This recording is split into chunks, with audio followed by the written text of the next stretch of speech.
भारत के संविधान निर्माता, अनेक विद महापुरुष डॉक्टर राजेंद्र प्रसाद, बाबा साहब आम्बेडकर, पंडित नेहरू, सरदार वल्लभ भाई पटेल, डॉक्टर सर्वपल्ली राधाकृष्णन जी, इतना ही नहीं, हमारी नारी शक्ति का भी योगदान कम नहीं था।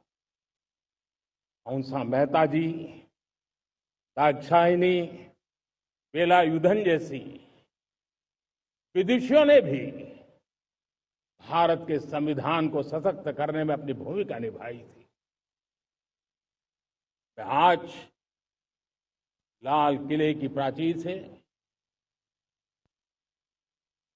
देश का मार्गदर्शन करने वाले, देश को दिशा देने वाला संविधान के निर्माताओं को आदरपूर्वक नमन करता हूं। मेरे प्यारे देशवासियों,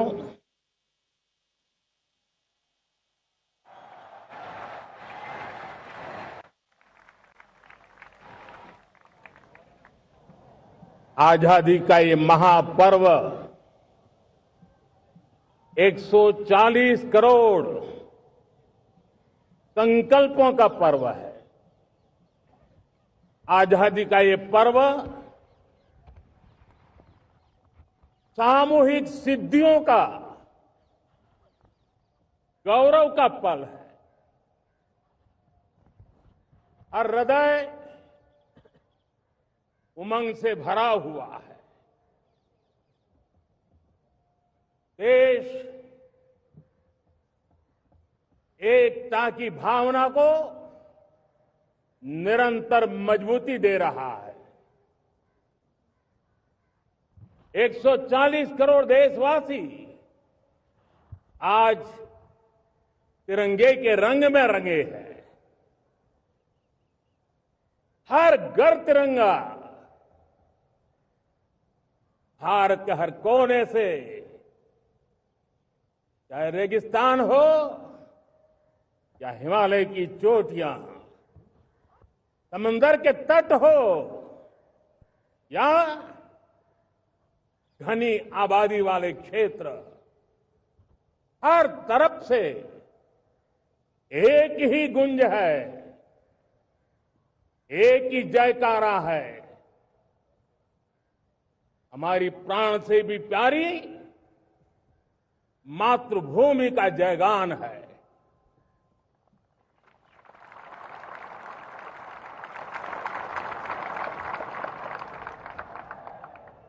मेरे प्यारे देशवासियों, सन 47 में अनंत संभावनाओं के साथ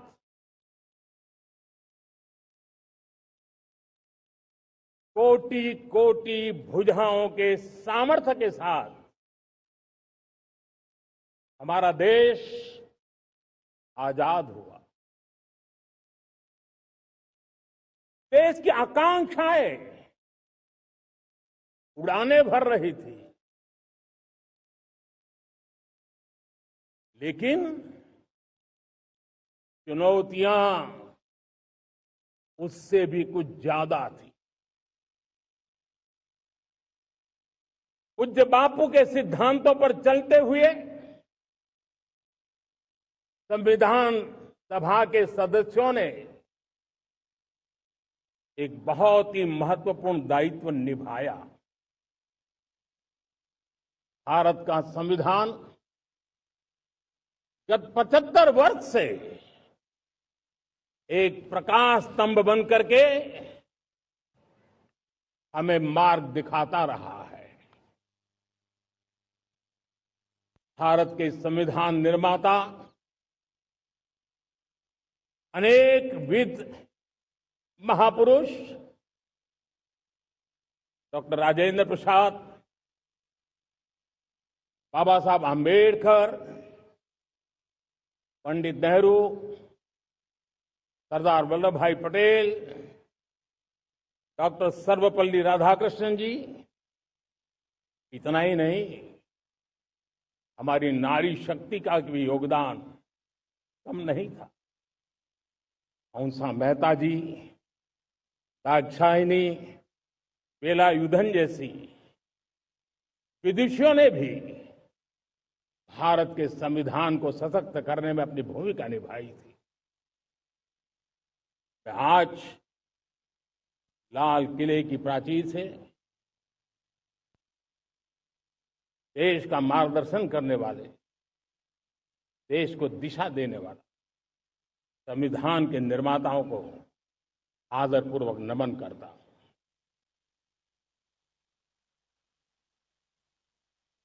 मेरे प्यारे देशवासियों, हम आज डॉक्टर श्यामा प्रसाद मुखर्जी की 125वीं जयंती भी मना रहे हैं। डॉक्टर श्यामा प्रसाद मुखर्जी भारत के संविधान के लिए बलिदान देने वाले देश के पहले महापुरुष थे। संविधान के लिए बलिदान, धारा 370 की दीवार गिराकर एक देश एक संविधान के मंत्र को जब हमने साकार किया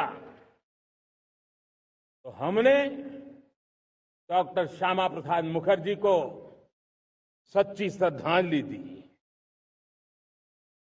लाल किले पर आज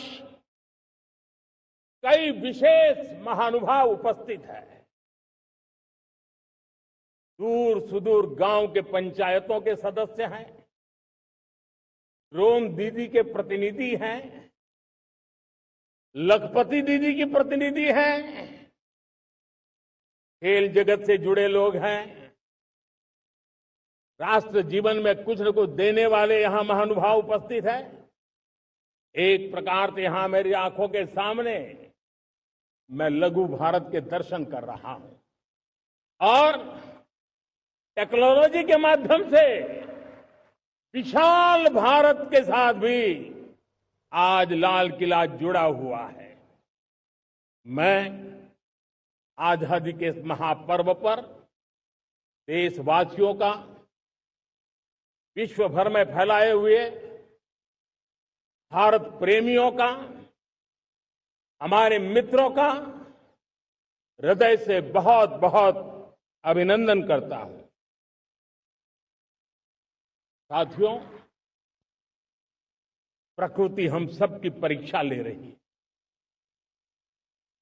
पिछले कुछ दिनों में प्राकृतिक आपदाएं, भूस्खलन, बादलों का फटना, न जाने कितनी कितनी आपदाएं हम झेल रहे हैं।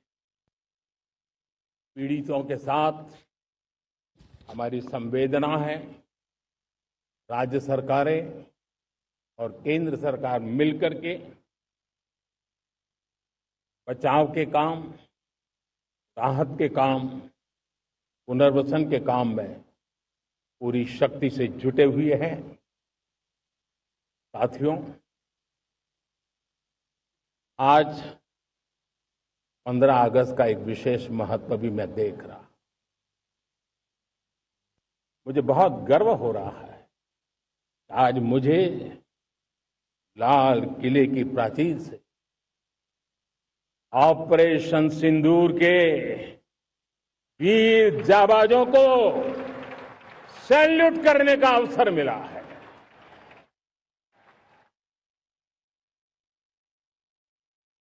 हमारे वीर जाबाज सैनिकों ने दुश्मनों को उनकी कल्पना से परे सजा दी है।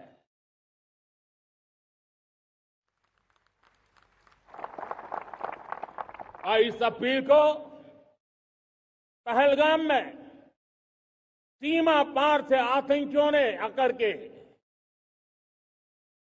जिस प्रकार का कत्ले आम किया, धर्म पूछ करके लोगों को मारा गया, पति के सामने पति को गोलियां दी, बच्चों के सामने अपने पिता को मौत के घाट उतार दिया गया। पूरा हिंदुस्तान आक्रोश से भरा हुआ था। पूरा विश्व भी इस प्रकार से संहार से चौंक गया था। मेरे प्यारे देशवासियों, ऑपरेशन सिंदूर उसी आक्रोश की अभिव्यक्ति है।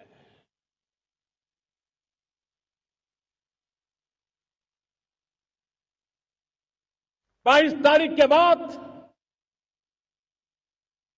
हमने हमारे सेना को खुली छूट दे दी। रणनीति वो तय करे, लक्ष्य वो तय करे, समय भी वो चुने, और हमारी सेना ने वो करके दिखाया जो कई दशकों तक कभी हुआ नहीं था। सैकड़ों किलोमीटर दुश्मन की धरती पर घुस करके आतंकी हेडक्वार्टर्स को मिट्टी में मिला दिया। आतंकी इमारतों को खंडहर बना दिया।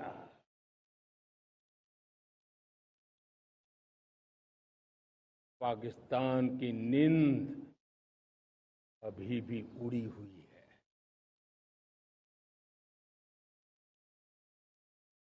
पाकिस्तान में हुई तबाही इतनी बड़ी है कि रोज नए नए खुलासे हो रहे हैं, नई नई जानकारियां आ रही। मेरे प्यारे देशवासियों, हमारा देश कई दशकों से आतंक को झेलता आया हुआ है।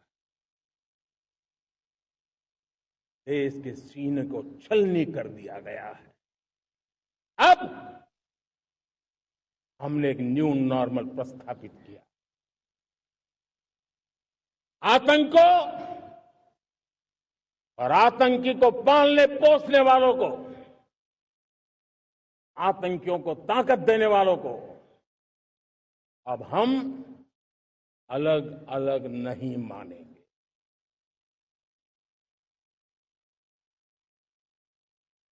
वो मानवता के समान दुश्मन है, उनके बीच कोई फर्क नहीं है। अब भारत ने तय कर लिया है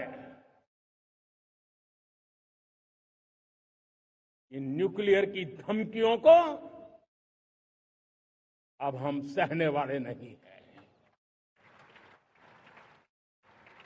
न्यूक्लियर ब्लैकमेल लंबे अरसे से चलाया,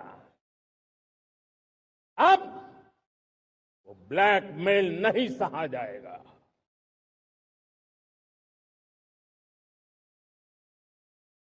आगे भी अगर दुश्मनों ने ये कोशिश जारी रखी, हमारी सेना तय करेगी, सेना की शर्तों पर, सेना जो समय निर्धारित करे उस समय पर, सेना जो तौर तरीके तय करे उस तौर तरीके से, सेना जो लक्ष्य तय करे उस लक्ष्य को अब हम अमल में ला करके रहने वाले हैं। हम मुंह तोड़ जवाब देंगे। मेरे प्यारे देशवासियों, भारत ने तय कर लिया है, खून और पानी एक साथ नहीं बहेंगे।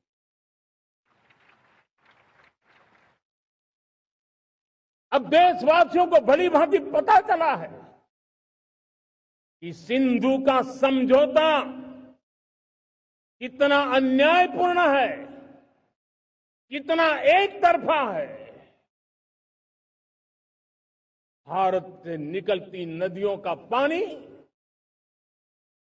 दुश्मनों के खेत को सींच रहा है और मेरे देश के किसान, मेरे देश की धरती पानी के बिना प्यासी है।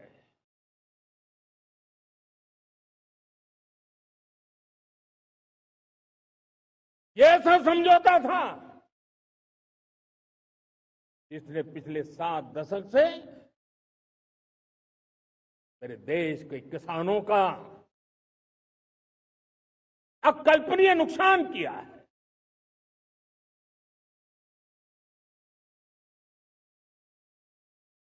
अब हिंदुस्तान के हक का जो पानी है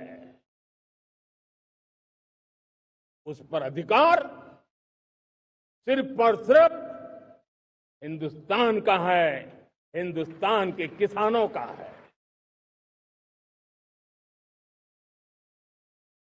भारत कतई सिंधु समझौते को उस स्वरूप को दशकों तक सहा है, उस स्वरूप को आगे नहीं सहा जाएगा।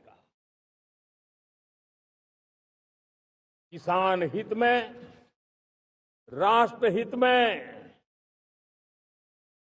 ये समझौता हमें मंजूर नहीं है।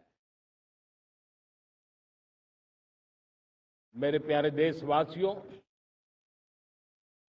आजादी के लिए असंख्य लोगों ने बलिदान दी,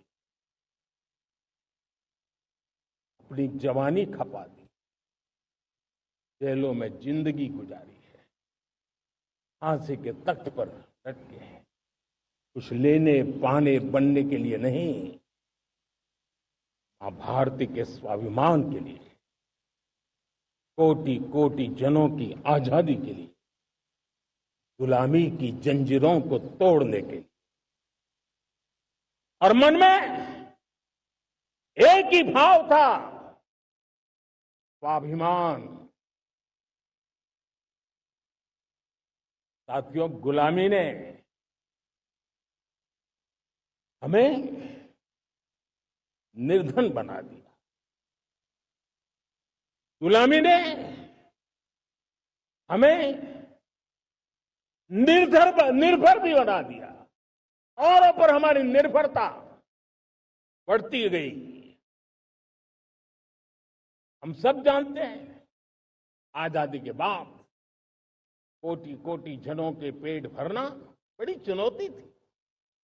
कि यही मेरे देश के किसान हैं जिन्होंने खून पसीना एक करके देश के अन्न के भंडार भर दिए।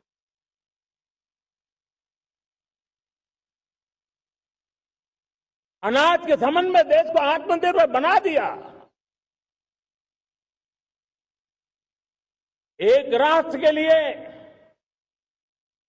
आत्मसम्मान की सबसे बड़ी कसौटी आज भी उसकी आत्मनिर्भरता है।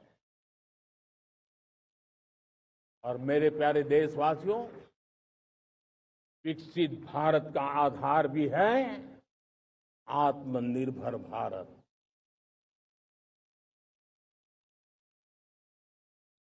जो दूसरों पर ज्यादा निर्भर रहता है उसकी आजादी पर उतना ही बड़ा प्रश्न चिन्ह लग जाता है। और दुर्भाग्य तो तब बन जाता है जब निर्भरता की आदत लग जाए, पता ही ना चले हम कब आत्मनिर्भरता छोड़ रहे हैं और कब किसी के निर्भर हो जाते हैं। ये आदत खतरे से खाली नहीं है और इसलिए प्रति पल जागरूक रहना पड़ता है आत्मनिर्भर होने के लिए। और मेरे प्यारे देशवासियों, आत्मनिर्भरता का नाता सिर्फ आयात और निर्यात, रुपये, पैसे, पाउंड, डॉलर यहां तक सीमित नहीं है। इतना सीमित अर्थ उसका नहीं है। आत्मनिर्भरता का नाता हमारे सामर्थ्य से जुड़ा हुआ। और जब आत्मनिर्भरता खत्म होने लगती है तो सामर्थ्य भी निरंतर क्षीण होता जाता है। और इसलिए हमारे सामर्थ्य को बचाए रखने, बनाए रखने और बढ़ाए रखने के लिए आत्मनिर्भर होना बहुत अनिवार्य है। साथियों, हमने ऑपरेशन सिंदूर में देखा है मेड इन इंडिया की कमाल क्या थी। दुश्मन को पता तक न चला कि कौन से शस्त्रास्त्र है, ये कौन सा सामर्थ्य है जो पलक भर में उनको नष्ट कर रहा है। सोचिए, अगर हम आत्मनिर्भर होते न होते तो क्या ऑपरेशन सिंदूर इतनी त्वरित गति से हम कर पाते? पता नहीं कौन सप्लाई देगा नहीं देगा, साजो सामान मिलेगा नहीं मिलेगा, इसी की चिंता बनी रहती। लेकिन हमें मेड इन इंडिया की शक्ति हमारे हाथ में थी, सेना के हाथ में थी। इसलिए बिना चिंता, बिना रुकावट, बिना हिचकिचाहट हमारी सेना अपना पराक्रम करती रही। और ये पिछले 10 साल से लगातार डिफेंस के क्षेत्र में आत्मनिर्भरता पर हम एक मिशन लेकर के चले हैं, उसके नतीजे आज नजर आ रहे हैं। साथियों, मैं एक और विषय पर आपका ध्यान आकर्षित करना चाहता हूं। ये बात से कोई इनकार नहीं कर सकता कि 21वीं सदी टेक्नोलॉजी ड्रिवन सेंचुरी है। और जब टेक्नोलॉजी ड्रिवन है और इतिहास की तरफ नजर करें तो पता है, इतिहास गवाह है, जिन जिन देशों ने टेक्नोलॉजी में महारत हासिल की वो देश विकास की ऊंचाइयों को पार कर गए, शिखर पर पहुंच गए। आर्थिक शक्ति नए पैमाने पर पहुंचती गई। हम जब टेक्नोलॉजी के अलग अलग आयामों की बात करते हैं तो मैं आपका ध्यान आकर्षित करता हूं सेमीकंडक्टर्स पे। उदाहरण के तौर पे बताता हूं, मैं यहां लाल किले से किसी सरकार की आलोचना करने के लिए खड़ा नहीं हुआ और नहीं मैं करना चाहता, लेकिन देश की युवा पीढ़ी को जानकारी होना भी उतना जरूरी है।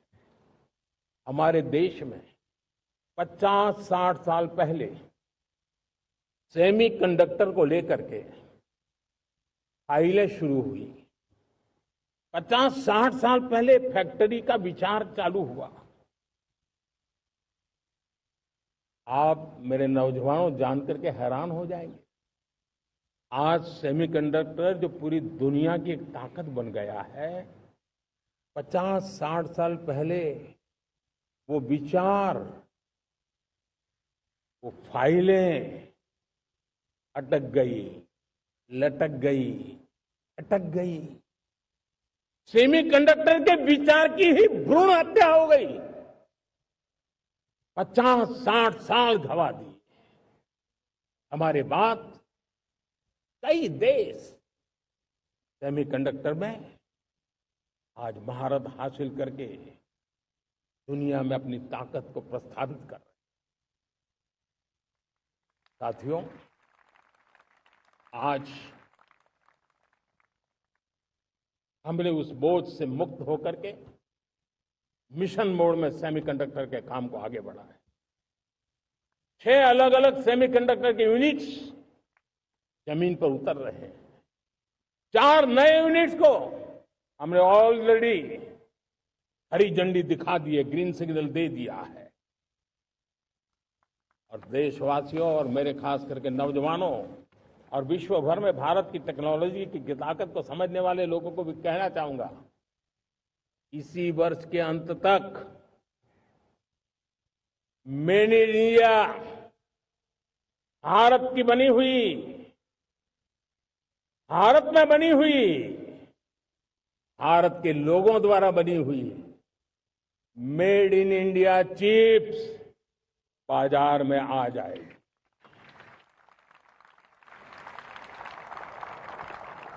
मैं दूसरा उदाहरण देना चाहता हूं।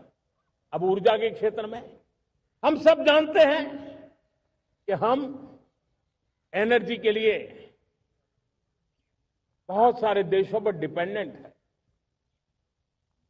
पेट्रोल हो, डीजल हो, गैस हो, लाखों करोड़ रुपए हमें खर्च करके लाना पड़ता है। हमें इस संकट से देश को आत्मनिर्भर बनाना, ऊर्जा में आत्मनिर्भर बनाना बहुत जरूरी है। हमने बीड़ा उठाया और आज 11 वर्ष में सोलर एनर्जी 30 गुना बढ़ चुकी है। हम नए नए डैम बना रहे हैं ताकि हाइड्रो का विस्तार हो और हमें क्लीन एनर्जी की उपलब्ध हो। भारत मिशन ग्रीन हाइड्रोजन लेकर के आज हजारों करोड़ रुपए इन्वेस्ट कर रहा है। भविष्य की ऊर्जा को ध्यान में रख करके, ऊर्जा के क्षेत्रों को ध्यान में रख करके भारत न्यूक्लियर एनर्जी पर भी बहुत बड़े इनिशिएटिव ले रहा है। न्यूक्लियर एनर्जी में 10 नए न्यूक्लियर रिएक्टर तेजी से काम कर रहे हैं। 2047 तक, जो कि हमने विकसित भारत का लक्ष्य तय किया है, जब देश की आजादी के 100 साल होंगे, हम परमाणु ऊर्जा क्षमता 10 गुना से भी अधिक बढ़ाने का संकल्प लेकर के आगे बढ़ रहे हैं। मेरे प्यारे देशवासियों, रिफॉर्म एक निरंतर प्रक्रिया है। समयानुकूल परिस्थिति के अनुसार रिफॉर्म करते जाना होता है। हम न्यूक्लियर एनर्जी के क्षेत्र में बहुत बड़े रिफॉर्म लेकर के आए। अब हमने प्राइवेट सेक्टर के लिए भी परमाणु ऊर्जा को उसके द्वार खोल दिए हैं। हम शक्ति को जोड़ना चाहते। मेरे प्यारे देशवासियों, दुनिया जब आज ग्लोबल वार्मिंग को लिए चिंता करती है, तब मैं विश्व को भी बताना चाहता हूं कि भारत ने तय किया था कि हम 2030 तक क्लीन एनर्जी भारत में 50% पहुंचा देंगे। ये लक्ष्य हमारा 2030 तक था। मेरे देशवासियों का सामर्थ्य देखिए, मेरे देशवासियों की संकल्प शक्ति देखिए, मेरे देशवासियों को विकसित भारत बनाने का संकल्प को पूर्ण करने के लिए उनकी दौड़ देखिए। हमने जो लक्ष्य 2030 में तय किया था, वो 50% क्लीन एनर्जी का लक्ष्य 2025 में हमने कर लिया। 5 साल पहले हमने अचीव कर लिया, क्योंकि विश्व के प्रति भी हम उतने ही संवेदनशील हैं, प्रकृति के प्रति भी उतने ही हम जिम्मेवार लोग हैं। मेरे प्यारे देशवासियों, बजट का बहुत बड़ा हिस्सा ये पेट्रोल, डीजल, गैस, इन सबको लाने के लिए खर्च होता था। लाखों करोड़ रुपए चले जाते थे। अगर हम ऊर्जा में डिपेंडेंट न होते तो वो धन मेरे देश के नौजवानों के भविष्य के लिए काम आता। वो धन मेरे देश के गरीबों को गरीबी के खिलाफ लड़ाई लड़ने में काम आता। वो धन मेरे देश के किसानों के कल्याण में काम आता। वो धन मेरे देश के गांव की परिस्थिति को पलटने के लिए काम आता। लेकिन हमें विदेशों को देना पड़ रहा। अब हम आत्मनिर्भर बनने की दिशा में काम कर रहे हैं। देश को विकसित बनाने के लिए हम अब समुद्र मंथन की तरफ भी जा रहे हैं। हमारे समुद्र के मंथन को आगे बढ़ाते हुए हम समुद्र के भीतर के तेल के भंडार, गैस के भंडार, उसको खोजने की दिशा में एक मिशन मोड में काम करना चाहते हैं। और इसलिए भारत ने national deep water exploration mission शुरू करने जा रहा है। ये ऊर्जा इंडिपेंडेंट बनने के लिए ये हमारी महत्वपूर्ण घोषणा है। मेरे प्यारे देशवासियों, आज पूरा विश्व क्रिटिकल मिनरल को लेकर के बहुत ही सतर्क हो गया है। उसके सामर्थ्य को लोग भली भांति समझने लगे हैं। कल तक जिस तरफ ज्यादा ध्यान नहीं था, वो आज सेंटर स्टेज पे है। हमारे लिए भी क्रिटिकल मिनरल्स में आत्मनिर्भरता बहुत अनिवार्य है। एनर्जी का सेक्टर हो, इंडस्ट्री का सेक्टर हो, रक्षा क्षेत्र हो, टेक्नोलॉजी के हर क्षेत्र हो, आज क्रिटिकल मिनरल्स की टेक्नोलॉजी के अंदर बहुत अहम भूमिका है। और इसलिए नेशनल क्रिटिकल मिशन हमने लॉन्च किया है। 1200 से अधिक स्थानों पर खोज का अभियान चल रहा है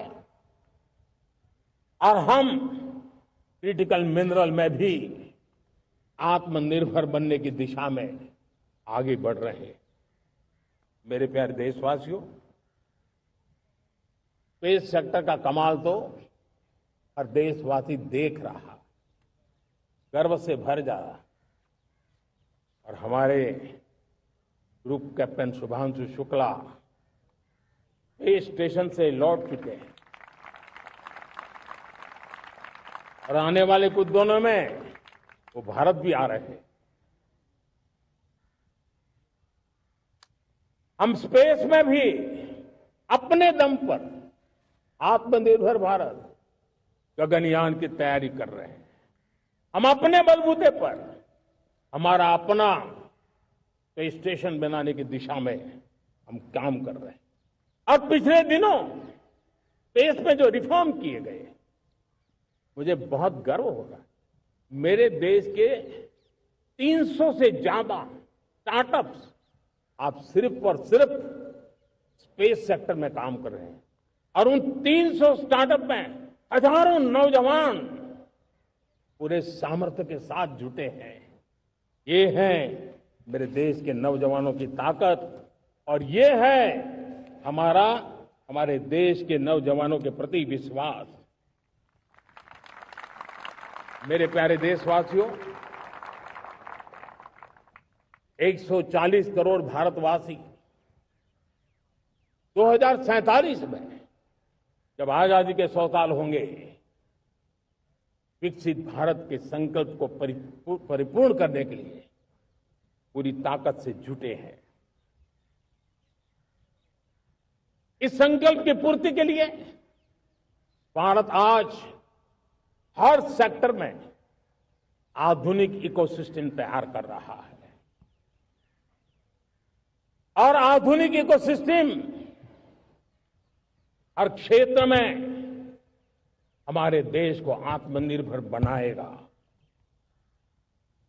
आज मेरा लाल किले की प्राचीर से मेरे देश के युवा वैज्ञानिकों को, मेरे टैलेंटेड यूथ को, मेरे इंजीनियर्स को और प्रोफेशनल्स को और सरकार के हर विभागों को भी मेरा आह्वान है, क्या हमारा अपना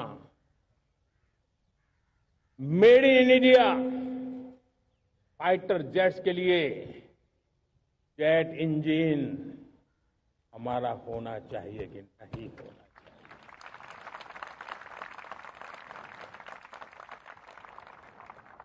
हम फार्मा ऑफ द वर्ल्ड माने जाते हैं। वैक्सीन में हम नए नए विक्रम स्थापित करते हैं, लेकिन क्या समय की मांग नहीं है?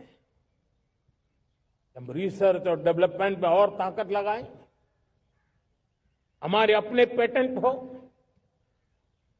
हमारी अपनी बनाई हुई मानव जात के कल्याण की सस्ते से सस्ती और सबसे कारगर नई नई दवाइयों की शोध हो, हर संकट में साइड इफेक्ट के बिना मानव जात के कल्याण में काम आए।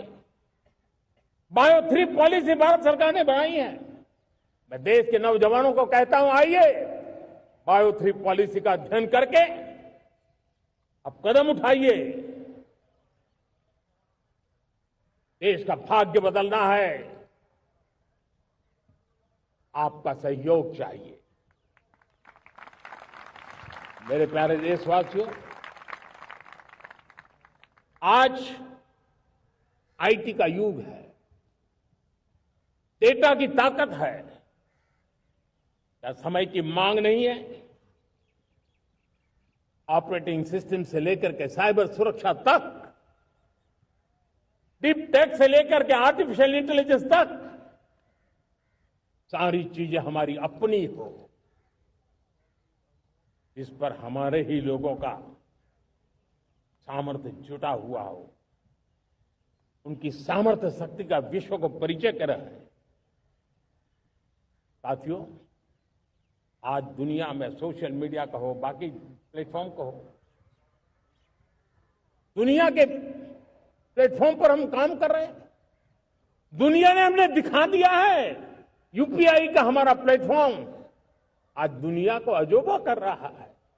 हमारे में सामर्थ्य है।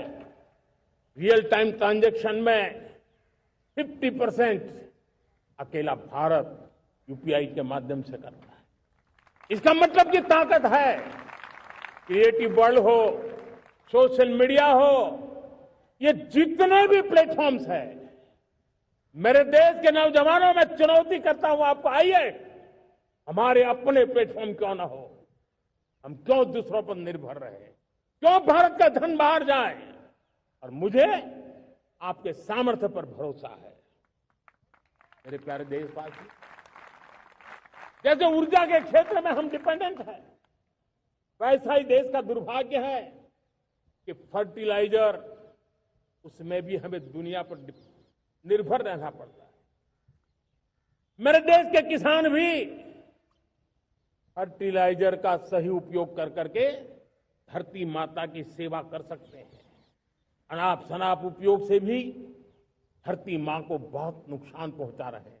लेकिन साथ साथ मैं देश के नौजवानों को कहना चाहता हूं, देश के उद्योग जगत को कहना चाहता हूं, देश के प्राइवेट सेक्टर को कहना चाहता हूं, आइए हम फर्टिलाइजर के भंडार भर दें, हम नए नए तौर तरीके खोजें और भारत की आवश्यकता के अनुसार हम अपना फर्टिलाइजर तैयार करें। हम औरों पर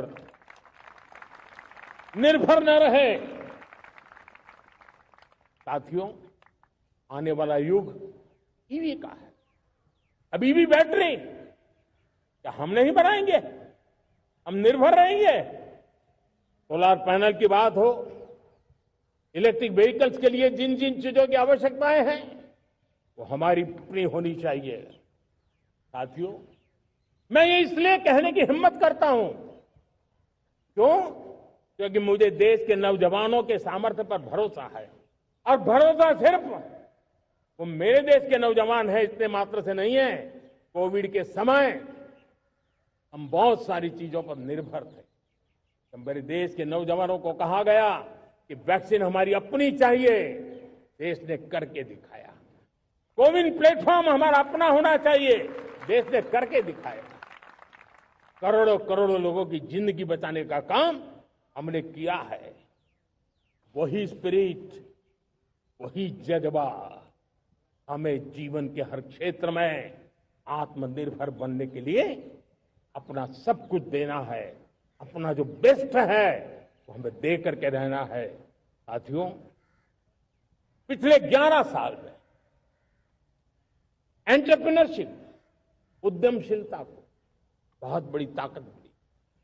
आज लाखों स्टार्टअप्स टियर 2, टियर 3 सिटी में देश की अर्थशक्ति को, देश के इनोवेशन को ताकत दे रहे हैं।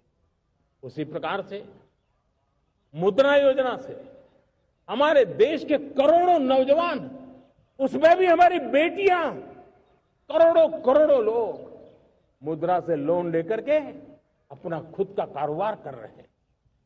खुद तो अपने पैरों पर खड़े हुए हैं, लेकिन औरों को भी पैरों पर खड़े रहने की ताकत देते हैं। वे भी एक प्रकार से हर व्यक्ति को आत्मनिर्भर बनाने का अवसर दे रही है। मेरे साथियों, विमेन सेल्फ हेल्प ग्रुप किसी का ध्यान नहीं था। पिछले 10 साल में विमेन सेल्फ हेल्प ग्रुप ने कमाल करके दिखाया। आज उनके प्रोडक्ट दुनिया के बाजार में जाने लगे हैं। लाखों करोड़ों का कारोबार हमारे विमेन सेल्फ हेल्प ग्रुप करते हैं।